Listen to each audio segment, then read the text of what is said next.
முருகன் பக்தர்கள் அனைவருக்கும் அன்பு வணக்கங்கள்.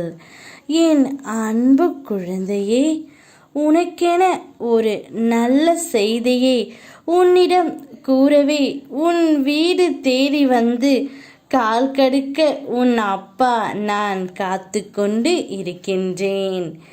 உன்னுடைய துணை உன்னிடம் சேர முடிவு எடுத்து விட்டார் தங்கமே. ஆனால் நீ அவருக்கு இந்த ஒரு சத்தியத்தை மட்டும் செய்து கொடு. இனி நிச்சயம் அவர் உன்னை விட்டு பிரியாமல் இருப்பார்.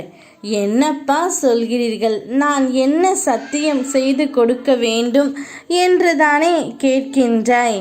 வேறு ஒன்றும் இல்லை தங்கமே. இனி நீ எக்காரணத்தை கொண்டும் அவரை விட்டு பிரியவும் கூடாது, சண்டையிடக்கூடாது என்று தான் அந்த ஒரு சத்தியத்தை தான் உன்னிடம் அவர் கேட்கின்றார்.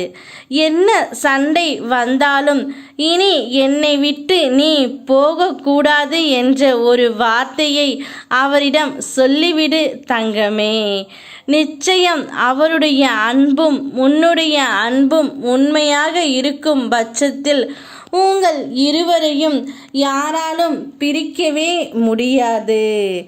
இந்த பிறவியில் மட்டுமல்ல, ஏழேழு எத்தனை ஜென்மங்கள் எடுத்தாலும் உன் துணை உனக்காகவே படைக்கப்பட்டவர்.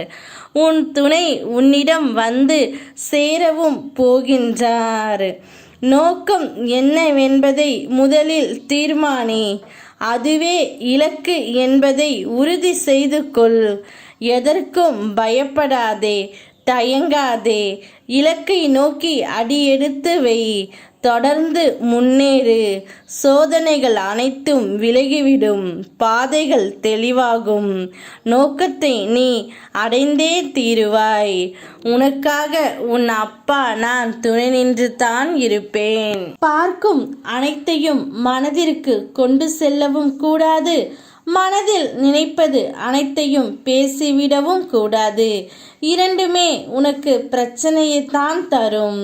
அதனால் பொறுமையாக நிதானமாக எல்லோரிடத்திலும் பேசு தங்கமே. அனுபவம் இல்லாத வாழ்க்கையும் அனுபவிக்காத வாழ்க்கையும் வீண்தான் தங்கமே. அதனால் இந்த ஜென்மத்தில் நீயும் உன் துணையும் சந்தோஷமாக வாழ பழக கற்றுக்கொள். நிச்சயம் உன் துணை உன்னிடம் வந்து சேருவார்.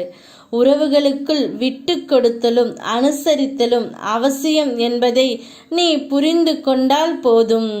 உன்னுடைய வாழ்க்கை மிக மகிழ்ச்சியாக இருக்கும். யாம் இருக்க பயமேன். ஓம் முருகா.